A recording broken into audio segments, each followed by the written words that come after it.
Okay.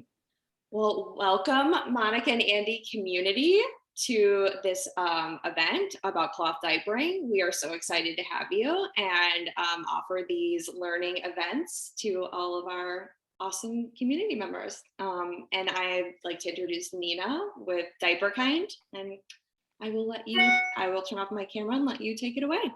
Sure. Is Ashely here, who's co-presenting? Ashely. No, I can get started. She's probably just running a few minutes behind, but just wanted to make sure she wasn't supposed to be. She should be in the screen with me when she gets here. Okay, I will look at that email now. Great. Thank you so much. Very nice to meet you all. Thank you so much for coming and for your interest in cloth diapering. I've got the chat open over here, so you can, oh, there's Ashely. Hi, good morning. Hi. Hi. Hi. Sorry. That's okay. It took me a minute too. So Ashely was saying that I have the chat open on the side if anyone wants to shoot questions in, because we're not able to see if people start speaking.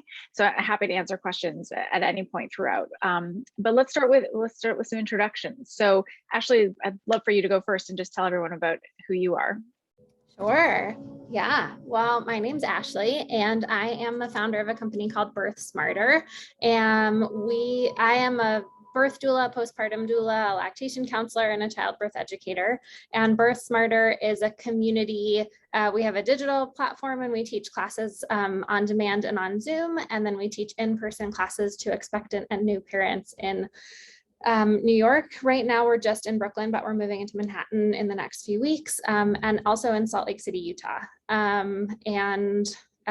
have two kids. They are 7 and 4, and I'm so excited to be here and chat with folks. Great, thank you. And my name is Nina, and I run a company called Diaperkind, which was founded in 2009 here in Brooklyn, New York.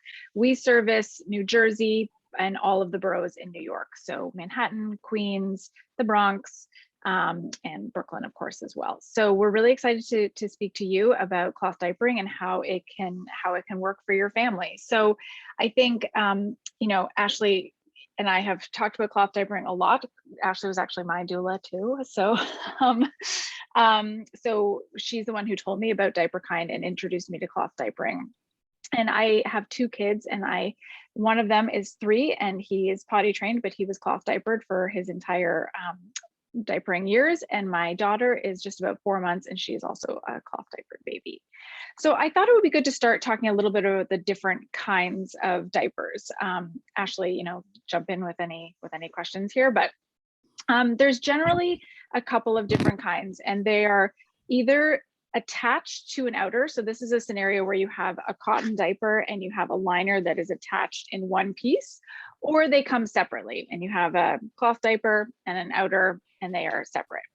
At Diaperkind, we really recommend the kind where the cloth diapers are separate. And the reason that we recommend that is because in our experience, you can get these really, really clean because you're pulling these away from the cover and any sort of snaps and any other attachments.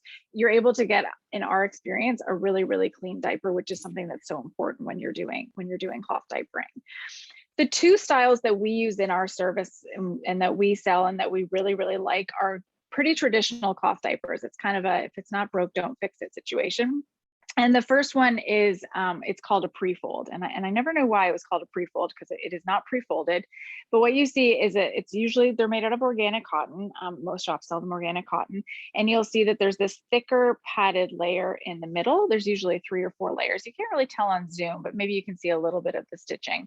And this is a classic cloth diaper. This is probably very similar to what, if you were a cloth diaper baby or your grandparents cloth diapered you, you were probably using something like this.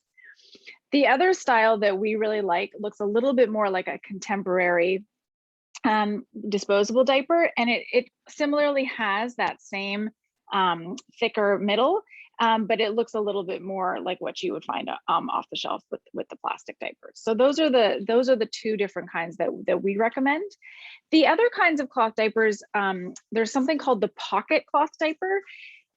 This you can see here, it has quite literally a pocket, and you put a liner inside of it. And this is something that you do in advance. So when you kind of put your diapers away after washing them or collecting them from the service. If you're using a service wherever you are, you would put the liner in the pocket and they'd be ready to go. And then the last kind is called an all-in-one, which is where these two pieces, you snap them together and then you fold them around the baby. So like I said, our preference is for the simpler ones where you don't have any attachments, there's no snaps, there's no bells and whistles. We find that you can get a really high clean with those. You don't have to worry about anything falling off. And it's kind of a as simple as best approach. Ashely, I don't know what you used cloth diapers. You used the pre-folds? We used pre-folds, yeah. Yeah. I think we also, there was a hybrid on the market when it was 7 years ago, 8 years ago. So there was like a disposable insert to a cloth outsert. But I don't think that company is still around anymore, but mostly we use the pre-folds from Diaperkind. Yeah, we've been selling these for a really long time. They're just kind of the classic. Like I said, if your grandparents cloth diapered, they probably used something that looked really, really similar to a pre-fold. So Ashely, do you want to kick us off with some questions, or I can talk forever? Yeah, well, I mean, I'm just curious. Can I see the chat too? Yeah, I don't know if folks wanted to drop in questions that they had. So we could get started. We can talk lots about the, Nina can talk a lot about the sustainability aspect. I can talk a lot about the practicality and different choices and getting started. I mean, I think one thing that we both believe at Diaperkind and Birth Smarter is like setting yourself up just for realistic life and unpredictability. And so the thing that I really like thinking about with cloth diapering is that it never has to be an all-in-one decision or all or nothing decision. And I think a lot of people come to us really curious about cloth diapering and really like, okay, but I feel nervous. And then you get to try it out, and try it out and have some disposables around for the first few days of your baby's life, or you've been in disposables for a long time and now you're interested in trying it out when your baby is 6 months old or 9 months old or 1.5, and you can still play then. And one of the nice things about using a service, unless you have access, maybe your best friend is getting rid of a whole lot of cloth diapers. But if that's not happening, the nice thing about using a service is that you can try it for a month where the diapers are delivered to you and you can see how it fits into your lifestyle and learn a little bit that way. Because I think a lot of it is trial and error and experimentation, as is most of parenting. Yeah, and something, Ashely, you always say in your classes, which I think is really smart, which is don't load up on a ton of one style of diaper before your baby gets here, because you really don't know what they're going to like, right? I mean, every baby's body shape is different and every baby's skin is a little bit different. And that's one of the reasons a lot of parents turn to cloth diapering if they're not doing it, primarily for the sustainability reasons. That's generally why people start thinking about cloth diapering. But a lot of parents come to cloth diapering because their kids are having sensitivities and reactions to some of the chemicals that you find in disposables. And so they need a solution that's all natural. So we have a question here: how many diapers should you start with? Great question. So we usually recommend, if you're laundering at home, you start with roughly 36. That number breaks down to roughly 1 diaper change every 2 hours, which is what's recommended. So it's roughly every time you do a feeding in those early days, you'll do a diaper change. And so that's about 12 a day. And then you need to do the washing when you're washing at home every couple of days. The reason that you have to wash every couple of days when you're washing at home is because if the urine or the feces sits too long on the cotton, it'll start to erode the diaper, and you might get a situation with mold, or you'll just make the diapers a lot less absorbent. So you want to be able to be doing the laundry every couple of days. That's really, really important. But 36 is usually the sweet spot. And, lots of different brands have different recommendations for sizes. The pre-folds that I was showing you earlier, there's 4 sizes of those. They go up to about 40 pounds. But some of the other brands out there only have 2 sizes. Some, I've even seen them with 1. So you'll need to take a look at whichever one you're thinking of buying and how many you need to start in the small size as you go up and your baby gets older. And generally speaking, as your baby gets older, you will need less diapers. So that is something to keep in mind too. But you still need to keep up the same schedule of washing. I hope that answered your question. So should we talk a little bit about the environmental impact? I mean, that's my favorite. Oh, good.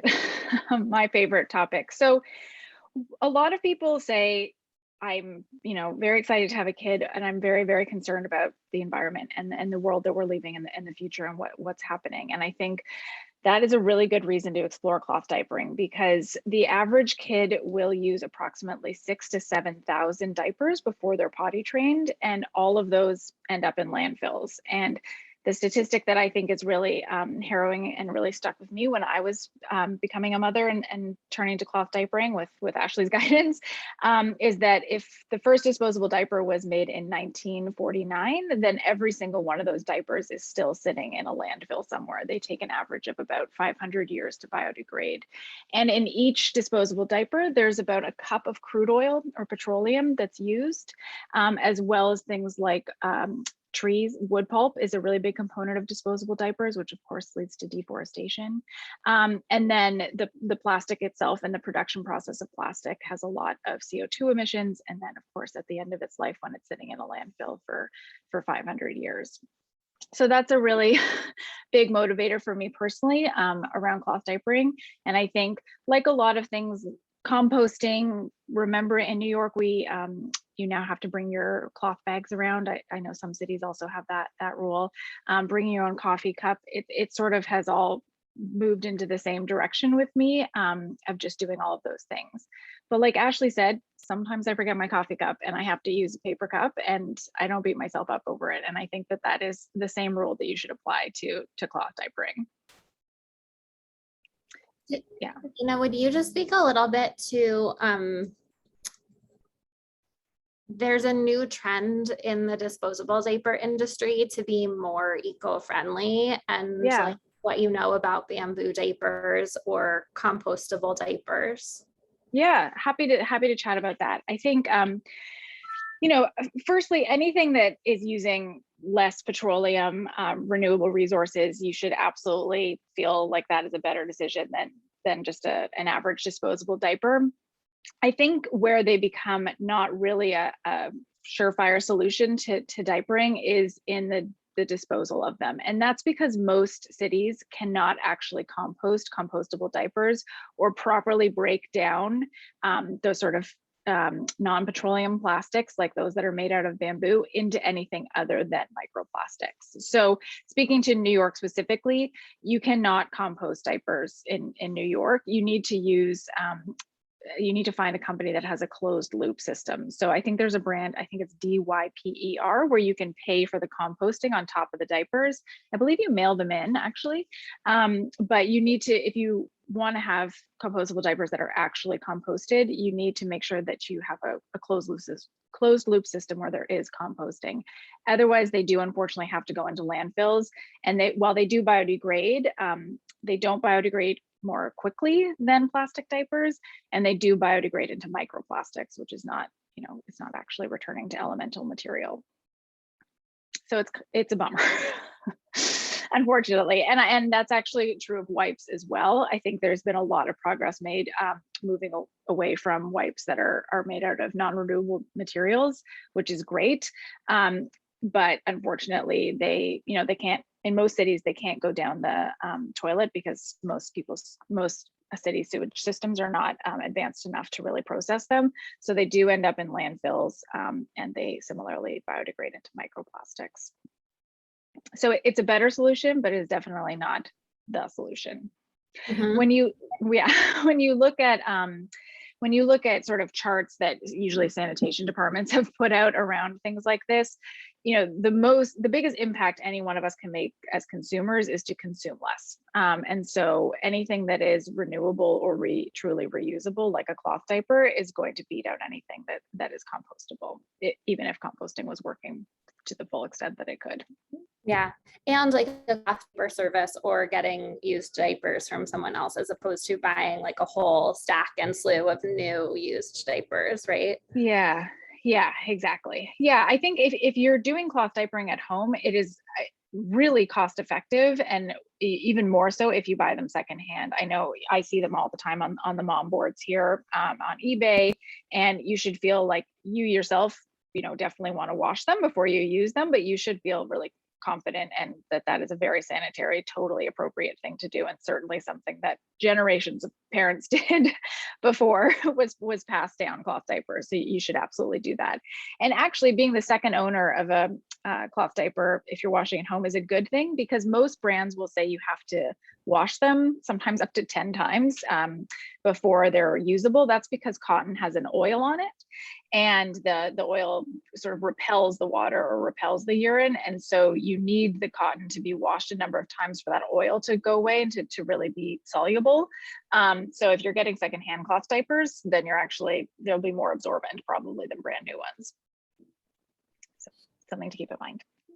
I was thinking we could talk a little bit about like how it works, like how the service works, and then how what other gear people need to have. But I'm also curious if anybody who's attending just has any other questions. And there really are no silly questions here. We don't expect you to know things, and if you are wondering something, someone else probably is too. So it helps level the playing field to just ask. So drop them in the chat. But yeah, so one of the things I know that I said on the last time we were together chatting is I was so surprised. This is what I loved. I loved like joining Diaperkind as a parent and getting a little welcome kit where you get all your diapers and you get a diaper pail, and it's a very special diaper pail that has what is it? What do you put in it? Like a charcoal pack to make it not smell? Yeah, exactly. Yeah, it has a little charcoal filter on the top. And that's really, when you're doing a service, in most cities, the service will do the pickup every week. And the reason that cloth diapers in a service only need to be washed once a week is because they're washing them in more efficient industrial settings where they can, and we can get the temperature much hotter than you can, at home. So that's just to clarify for those of you who are doing it at home, why you need to do it every couple of days versus every week. But the bin kind of looks like a giant countertop compost bin, and it has a little spot on the top with a spot for a filter. It's a carbon filter, and yeah, it just really helps keeps the smell in place. Personally, I think cloth diapers smell much less than a big bag of dirty plastic diapers, because plastic is so not breathable. It creates this, really ripe environment, whereas the combination of the cotton and a fabric bag rather than a plastic bag, it makes things a little bit easier on the nose, I think. It really does. Like it's amazing how the diaper pail doesn't smell, and I think that's like a big I don't know, especially some partners that I've taught are like, no, gross, I'm not having like this thing of diapers that I can't throw out, but it really does smell. And so it's nice to know that, when you go through the service or in terms of supplies you would be buying, like you have your diapers, whatever you're using for absorbency, you have your covers, and then you have like the special soap if you're washing yourself, or you have this great diaper pail. And then it's so easy to change a baby's diaper, put a dirty diaper in the diaper pail that comes in like a little tote bag. And then you put the tote bag in the front of your door once a week. And it's like, there's a milkman who comes by and swaps out. It's a pretty simple business on that front. I mean, the logistics in New York, I'm sure you can imagine, sometimes are kind of crazy. One of my favorite customers right now that we do a pickup for, they live in a 6th floor walk up in the Lower East Side, and they put their diaper bag on the roof. So the driver goes up the 6 floors and then onto the roof to grab the bag, and then comes down and brings it in. So, why do they put them on the roof and not just in front of their door? Because it's one of those really old New York apartments where the washroom is in the hallway. It's one of those old tenement ones. And so it's a shared washroom situation. And so they just can't have anything in the hallway because people are in there at nighttime. So it's like only in New York kind of a situation. It totally is only in New York. Yeah. In terms of the other things, aside from a pail is really important. If you're doing a weekly service, you need a pail that's big enough to hold a week's worth of diapers. So that's about 14 gallons. If you're doing it at home every day, I would definitely encourage you to go on a smaller pail, because you want to make sure you don't trick yourself into thinking you have more time in between those loads. But you want to make sure your bag is a fabric bag and not a plastic bag. That's really important. A plastic bag just creates an environment where your diapers can get ruined. So that's something else to keep in mind. And then the other supplies that you need. So this is probably my most favorite cloth diapering invention. It's called a Snappy. And hopefully you can see a little bit here on the screen. It has these little teeth. So it's just like something that if you've ever sprained your ankle or twisted your wrist or anything and worn a tensor bandage, it's very, very similar. So it doesn't hit the baby's skin. And you use these instead of pins. And so these are the things that you clamp onto the diaper just to hold it in place. So just to give you a little example, if you're using a pre-fold, you'll do a fold down like this at the back of the baby, and you'll fold in these front and goes up like this in between the baby's legs. And then you just wrap these around and you'll just pop on the Snappy like so. Hopefully everyone can see that. So that's how that works. So you do need a Snappy. These are only $10 and they should last the entire time of your cloth diapering. And then the only other element that you need are covers. So I'll talk a little bit about the covers that we have a really good experience with, and 13 years of business recommend. These are usually made out of a water resistant or waterproof fabric. So a lot of them nowadays are made out of materials that are made of recycled water bottles and other things like that. And they often do up with snaps, so you can adjust them around your baby's belly as they're growing. Some of the other models also have snaps. Black is unfortunately not a great color to show on the screen here, but you can see there's snaps around the leg hole. And that's actually really useful too, because when babies are moving away from the age where they're just, kicking their legs and moving towards crawling or dragging themselves around, usually their thighs will thin out a little bit. So you want the ability to make the leg hole a little bit tighter. The Velcro is great, especially for the middle of the night when you're doing a diaper change, before your baby's sleeping through the middle of the night. You definitely, easier is better. So Velcro is awesome for that. But the snaps are also really, really easy to use. And these are very, very common and super easy to find. We sell a bunch of Diaperkind, but they're available everywhere. And then the other kind of diaper cover that I'll talk a little bit about, and I really love, are wool. I kind of lovingly call these the Instagram diaper covers because they're really beautiful, but they are a little bit more work to put in place. So you have to use a special wool wash like you would with your sweaters or anything else. And they do require a process of lanolizing before you start. So lanolin oil is what's naturally found on sheep, and it's what protects their skin underneath the wool from getting wet. So you need to rinse any wool cloth diaper cover in lanolin before you can use it, before it will become really absorbent. But wool is a wonderful material if your baby has skin sensitivities, if you have eczema in your family or you yourself have any skin issues. A lot of parents will just start off the gate with wool because they know that their kid's likely to have a reaction to any synthetic or more processed material. And wool will last for generations. I mean, you should absolutely be able to find extremely high quality wool cloth diaper covers on the secondhand market as well. They're beautifully made. So I use wool as my kids get older also, because these ones kind of look more like training pants and it gets them closer to the potty training age.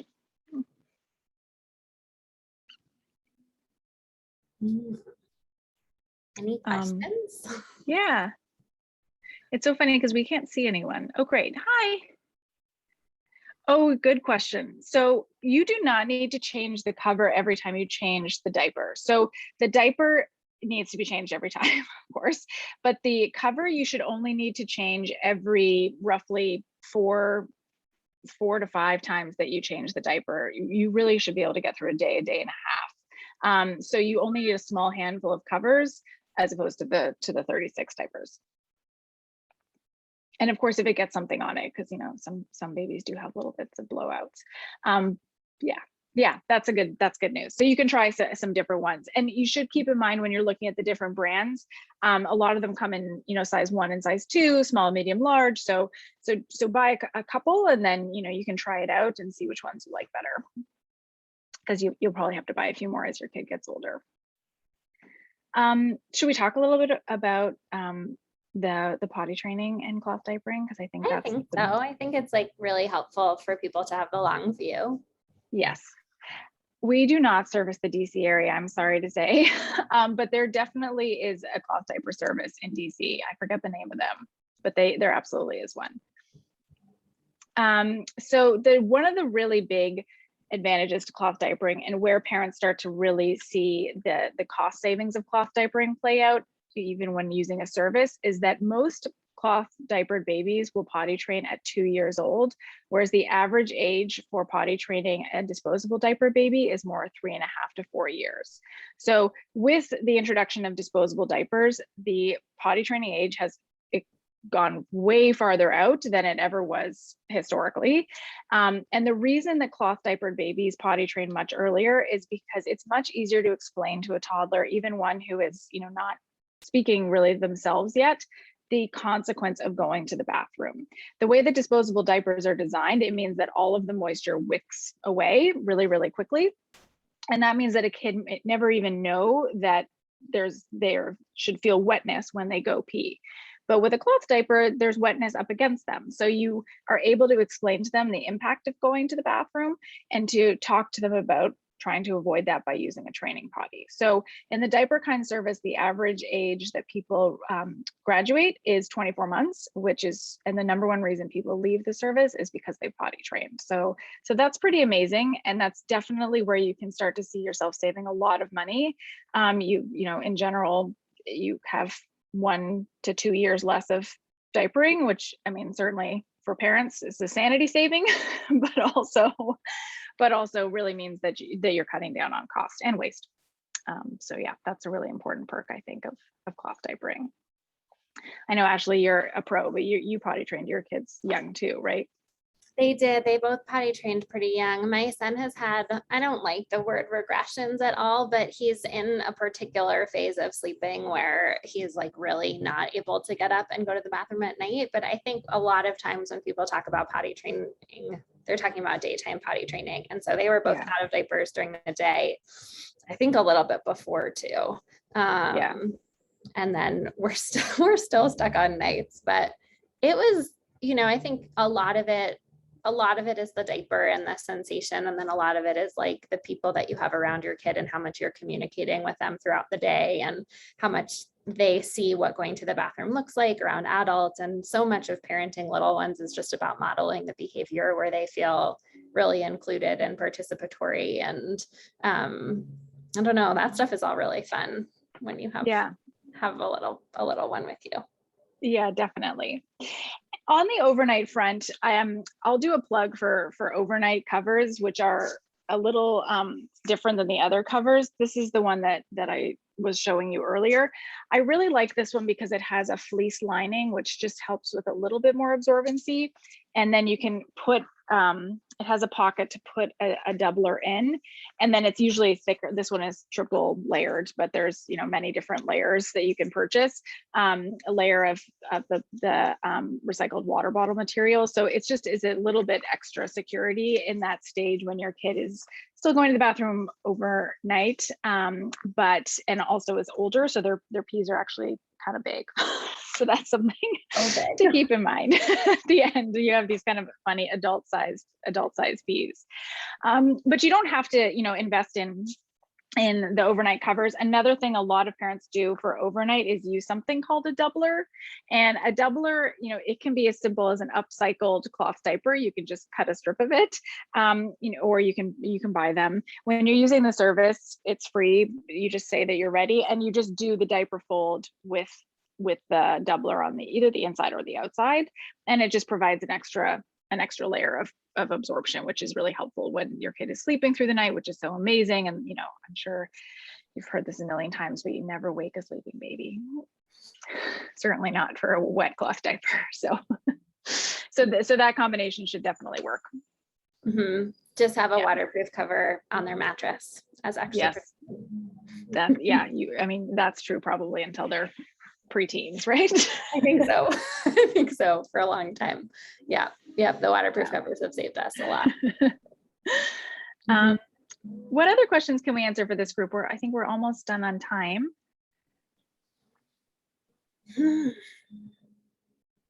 Okay. We're Ashely, both if there's anything. pretty easy to get in touch with if you do have more questions about cloth diapering or newborns or newborn care in general. Birth Smarter has a great virtual newborn care class that we offer once a month, and Nina does a longer cloth diapering class. So I'm Ashely at birthsmarter.com or birthsmarter.com. So anybody can just reach out if you have more questions. We're so excited for you. Yeah, this is great. Thank you so much for joining. It was really, I mean, we couldn't see all your faces, but I hope this was helpful. And yeah, we're both on Instagram, and then I'm just Nina at diaperkind.com if you have any other questions about Diaperkind or any of the things that we have. Thank you so much. Thanks. Bye. Bye.